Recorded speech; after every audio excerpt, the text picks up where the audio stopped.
If someone asked me what country I wanted to visit the most, the answer would always be Japan. The land of the rising sun has always fascinated me with its rich culture, hard-working citizens, and tech-savvy environment. And sure, maybe this place would be my answer because of the geek in me that always wants to visit places like the Nintendo Tokyo store or the Kirby Cafe, but Japan did always appear to be a lovely country to me. And hey, just recently, I was able to visit Japan. For the first time, I had traveled to another country. I've been to numerous places throughout the United States, but I've never stepped outside of American territory. So I finally decided to visit the wonderful country and take all sorts of photos and videos. Now, I'd wanted to visit Japan for a long time, but I just didn't know when would be a great time to fly out. Initially, I wanted to travel to the upcoming Super Nintendo World theme park close to its opening weekend, but since there's no date as to when the park will open, yet, and since it's becoming more and more probable that the park will open close to the Tokyo 2020 Olympics, I decided that visiting Japan during that time might be a bit stressful. So instead, I decided that I would visit Japan around a different event instead.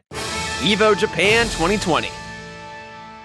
For those that don't know, EVO is the name of the largest fighting game tournament in the world. I actually competed in the Las Vegas tournament a few months back, and I learned that they had a Japanese tournament with Super Smash Bros. Ultimate as their main game. As such, I decided that I'd travel to the country during the same week as EVO Japan. Of course, I still wanted to see all sorts of sights and experience what the land had to offer, but I figured that I may as well compete in a video game tournament during my travels too, right? And so it was settled. I arranged my travel plans during the week of EVO Japan. I'd travel the lands, visit the cities, and experience the country's glory, and compete in a Super Smash Bros. Ultimate tournament while I was at it. And considering the fact that the creator of the game, Masahiro Sakurai, lives in Japan, I also figured that this may be the best chance that I could ever have to finally meeting him. Of course, this isn't just any other tourney. This is EVO we're talking about. EVO in America is the largest fighting game tournament in the world.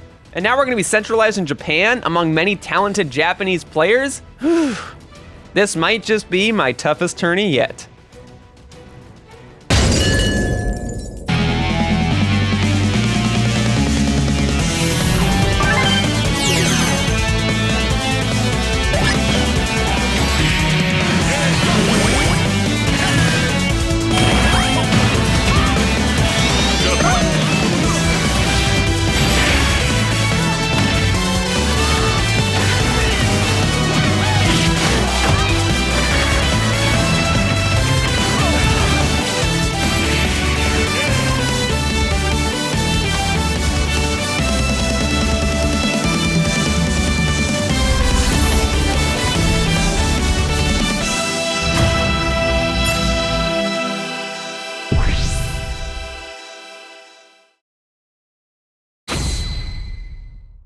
Hey, so I just wanted to start this video off with a bit of a disclaimer. I know this isn't normally how I start my videos, but I figured it was important to distinguish this video from another video I plan to make. So right now, it is the night before I plan to head out to Japan, and I plan to make 2 different videos based on my trip in Japan. One video would be more like a traditional vlog type video, kind of relaxing, kind of just me sightseeing the country, and the other video will be based on me competing in Super Smash Bros. Ultimate as I attend EVO Japan 2020. The video you're currently watching is going to focus on me competing in Super Smash Bros. Ultimate. Some footage from my Japan vlog might overlap into this video and vice versa, but for the most part, this video will focus on Super Smash Bros. But otherwise, I'm really excited for this trip. I have no idea what's gonna happen, but I do know that I'm ready.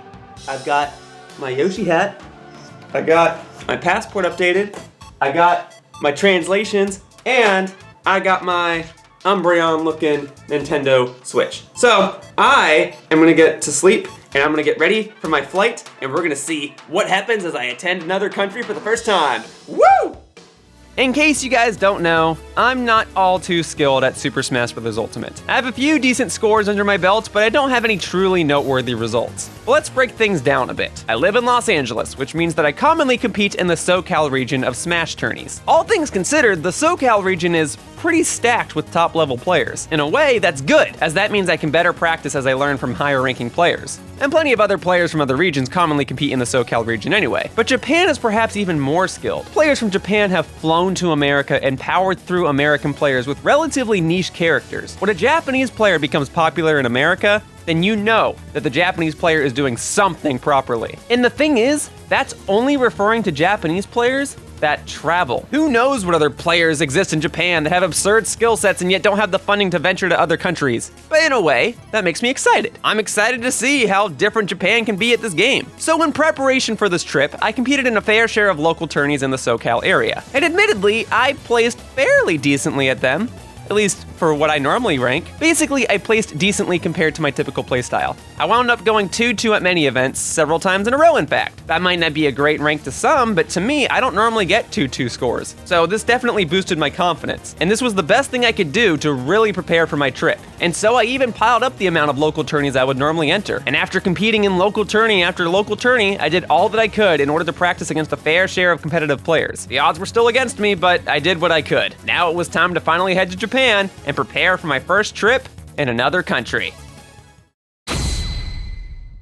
After a 12-hour flight via Japan Airlines, I safely arrived in Japan. One of my friends, Sefazan, met me at the Narita International Airport, and together we traveled back to his apartment. We went to sleep relatively early that evening, and the following day I toured Japan. I visited sites such as the Akihabara Marketplace and the Emperor's Palace, and after a fun touring day, it was time to rest up in preparation for my upcoming Smash Ultimate tourney. On the day of the actual competition, Sefazan and I did a few things before we actually even went to the exhibition area. As a tourist in Japan, it only made sense that I visited at least one shrine while I explored the country. So Sefazan advised that if I were to go to a shrine, then I should go on the same day that I compete in EVO Japan. So he took me to a shrine where I made a prayer and received a good luck charm. So today is competing day. It's my second full day here in Japan, and it's the first day of EVO Japan 2020. And Sefazan thought it would be a good idea for me to visit a shrine, do a prayer, and get a good luck charm. So that's what we're gonna do today. What's the exact name of this shrine? This is Kanda Myojin Shrine. It's notable for being a good shrine to pray if you're in the IT field or in the gaming industry or in electronics.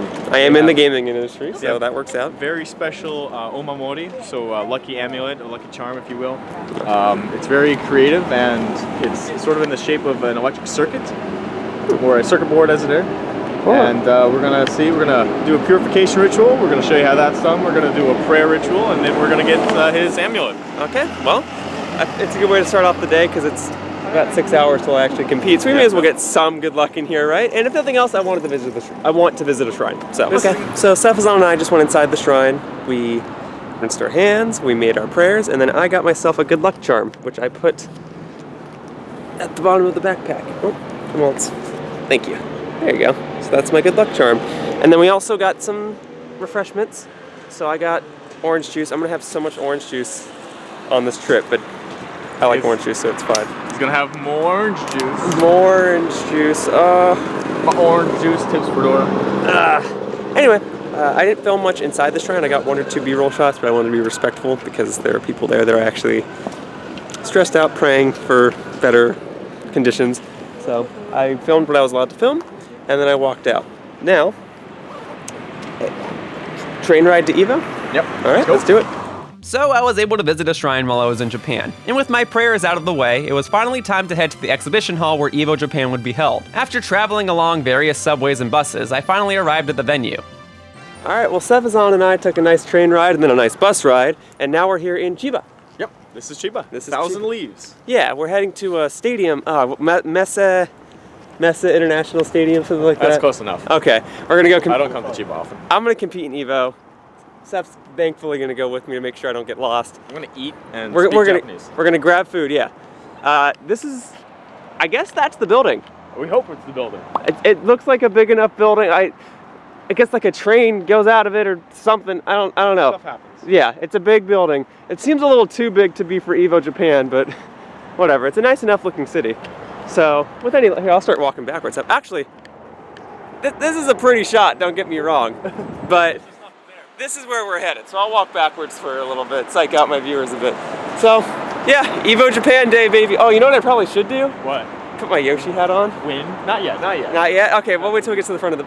We'll confirm that that's the building, and then I'll put my Yoshi hat on. All right? We're going to be watching this in retrospect being like, where did you guys go? That's nowhere near it. Maybe. I mean, maybe we're lost. I don't know. I'm pretty sure we're in the right area. Okay. We're not lost. Okay. Well, in any event, I think we're in the proper location, and if we are... We've got a map. Oh, wait, we do... No, it's not a map. It's a map. It's a picture of the planet, sure, but that's not a map. It's a map. Okay.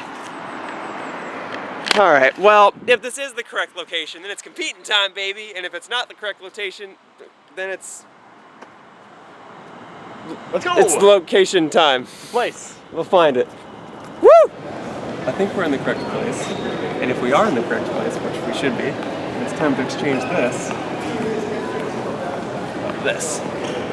time, folks. Beat time, baby. There it is.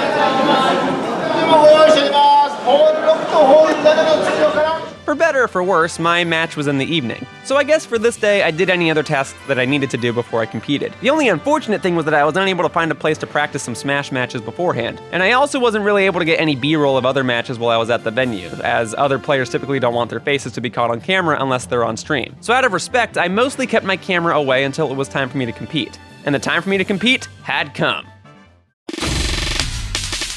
For my first match, my opponent was a player named Naki. He played as Lucina while I chose Banjo and Kazooie. We kicked things off on Battlefield, and for a majority of the game, he had ledge guarded me, and he was very excellent at doing so. I rarely had any openings, and normally when I play as Banjo, I try to startle my opponents with grenades and hope that they'll shield or something. But no, Naki showed no fear, he kept up the pressure and easily took off my second stock before I could even take off his first one. I started to make a bit of a comeback, but by the time I took off his second stock, I was already beyond 100%. It wasn't long after he respawned where he broke my shield and easily won the first game. So for the second game, I took advantage of the fact that EVO Japan allowed Lilac Cruise to be a selectable stage in this tournament, as the stage is usually not allowed otherwise. We each stuck to the same characters, and this time I tried to be a bit more aggressive and abuse the stage's slanted ledges. This time, instead of Lucina edge-guarding my Banjo was edge-guarding his Lucina. After taking the lead, I felt all the more reason to maintain my aggressive playstyle and just throw out any powerful attacks I could. Eventually, Naki was able to take off my first stock, but it wasn't much longer afterward where some of my traditional Banjo setups started to come into play. Maybe Naki got nervous, maybe Lilac Cruise works to my advantage, I'm not sure, but I was starting to feel more confident. However, before I knew it, Naki had made a comeback of his own. The last minute or so of the match became incredibly close, but I was able to secure a victory after landing a lucky Wonder Wing. Time for a tiebreaker match. I told Naki that the only stage he didn't wish to play on was Pokemon Stadium 2, so we decided to take things back to Battlefield. I'd say that this match was much closer than the first match we had. I couldn't quite be as aggressive as I was on Lilac Cruise, as Naki was great at keeping up his pressure. It was difficult just to land back on the stage. We went back and forth as we dealt damage to each other and took stocks off one another. But once again, I just had a difficult time landing back on the stage. And in due time, I was quickly sent through the top of the stage. And just after that, I made an error when I was recovering, and I was unable to reach the ledge of the stage. Thus, Naki won the game with a 2-1 score, and I was knocked into the loser's bracket. Fun stuff. Thank you for the matches, Naki. My next opponent was named Ganari Shock, and he chose to play as Pokemon Trainer. I chose to play as Yoshi, and we started the set off on Battlefield. Now, most Pokemon Trainer players love to rack up as much damage as possible with Squirtle, and then when enough damage has been dealt to Squirtle, players will switch to Ivysaur. However, Ganari Shock regularly switched between the Pokemon, which definitely threw me off. Naturally, Ivysaur is the most tricky of Pokemon Trainer's Pokemon to battle, and I think he knew that. Even so, I tried to predict each of his moves, and sometimes I was successful, but he took my first stock and immediately switched to Charizard.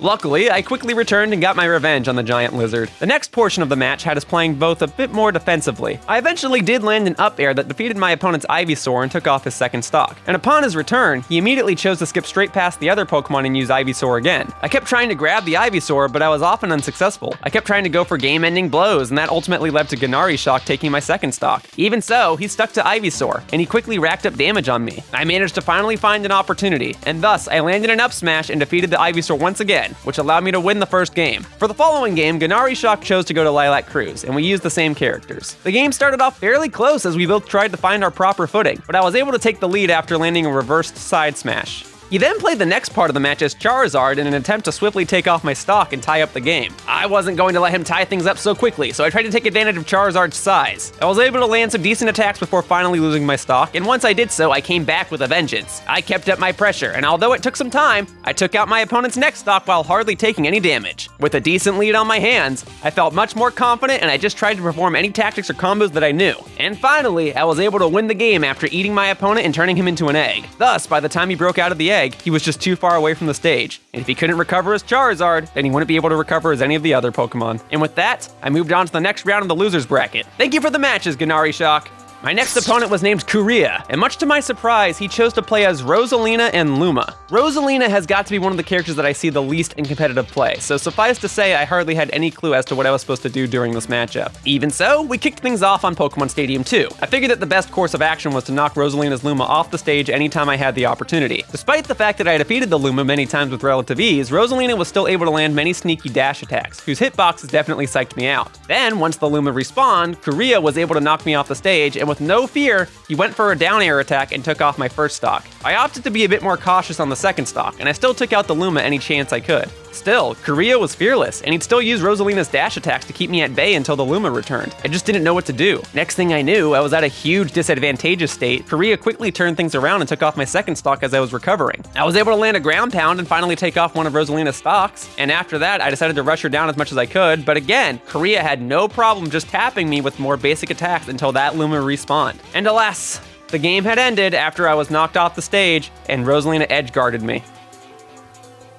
For the next game, since Korea banned Lilac Cruise, I figured my next course of action was to pick a stage without platforms. As such, I took things to Final Destination. I lost my first stock fairly quickly, and despite almost losing my second stock just as quickly, I refused to be so easily defeated. I got knocked around, and I tried to chase Rosalina as much as I could, but unfortunately, Rosalina did take off my second stock while I was recovering. The game didn't go on for much longer, and before I knew it, I was at over 100% and I had a difficult time returning to the stage. Finally, Korea took off my final stock with a well-timed up smash attack, and with that, I was eliminated from the EVO Japan tournament. Ah well, good games, Korea. Alright, well, I competed in EVO Japan. I didn't go 0-2, and even in one of the matches that I lost, I won a game, so I didn't do terribly. I fought a Rosalina player. That doesn't really exist in America. And as I walked by, I saw Lucarios and Kens, and Ken is prominent in America, but not really Lucario. So it was very cool to just walk by and see some of the characters people were using, and I'm glad that if someone's gonna beat me, they used a character I don't get to see that often. I didn't know what to do. I stuck to what I knew. That worked against me. That's okay. I felt bad. Thankfully, Steph was almost my translator. I had a hard time saying, like, I don't care what stage you pick any stage. I don't think they were used to that. They were used to having to do rock, paper, scissors. Yeah. And I kept trying to say, no, you can pick. I'll go anywhere. Lilac Cruise was allowed in this tournament, so I really wanted to go there. One, I know how gimmicky it is. I know a lot of players don't like it. I wanted to use it to my advantage. And two, it's not allowed in most other tournaments, so I don't have much footage of Lilac Cruise. So I went there for a bit. I used Banjo. I used Yoshi. I won as both, I lost as both. All good. So that's EVO Japan, I guess. I'd love to get B-roll of other matches, but I don't think I'll be allowed to, so maybe I'll use stream footage or something. But yeah, that was it. That was fun. Thank you. I'm gonna enjoy the rest of my time in Japan now. Woo! So admittedly, my score of 1 win, 2 losses at EVO Japan is not a great score. But on a positive note, I can safely say that I did enjoy the matches that I did get to play, and my opponents were very respectful. Despite there being an evident language barrier, I was able to play a fair share of games, some of which were close and some of which were more one-sided. But my entire time in Japan didn't just revolve around EVO Japan. EVO Japan just determined the week I wanted to visit the country, but I still had plenty of other days to visit all sorts of other places. And I got to visit stores that I'd wanted to visit for a long time, such as the Nintendo Tokyo store, the Pokemon Center, and the Kirby Cafe. Oh, the Kirby Cafe. It was awesome! In fact, Japan was awesome. And I have a whole separate video about that for those that are interested. I even stuck around on the finals day and watched the top 8, and that was pretty hype. While it would have been a cool story to say that I had a fun time in Japan, and I ranked well as a foreign player, and I got to meet Sakurai during the 1 week I chose to visit another country, I can at least say that EVO Japan was a tournament that I was glad that I got to experience. Oh, to have been so close yet so far! It's crazy to think, right? This could have been the last episode of Road to Sakurai had things played out a bit differently. He was at EVO Japan. I competed, but I did not do well. I wasn't even close. But unless E3 2018 is counted, in which he technically walked past me with a bunch of security guards, this may have been the closest I've ever been to meeting Masahiro Sakurai. And that's why it's a little frustrating. Well, if I ever do get to meet the man one day, maybe I can look back on this video and say that this was just another necessary step of the journey. If anything though, EVO Japan proved my goal is definitely possible. The top 8 players got to experience my dream, and I got to witness that firsthand. So I shall keep competing in hopes that I can one day take part in a similar experience too. And so, I've returned to the Narita airport. My flight leaves in about 2 hours, so I'm gonna check in, drop off my bag, maybe grab a snack or two, and then finally get ready to head out. It's been a fun trip. I've had a great time exploring the country, and as my first time visiting another country, this was a very good experience for me. And I'm gonna try to keep competing and see what I want to do next. Thank you for watching. I eventually had to leave the beautiful country, and I can say that I was able to return to America with all sorts of fun stories about my trip. So, Thank you, Japan, for the fun times that you've provided me. And you know what I did once I returned to America? I went right back to training. I mean, after all, a new character just came out and I still have a lot to learn. I didn't meet Sakurai, so I have to get back to work. And regardless of what happens, whether I meet Masahiro Sakurai or not, I hope that I can one day visit the lovely land of Japan once again. And should the opportunity arise, I hope that I can return and leave Japan not just as a challenger, but also as a champion.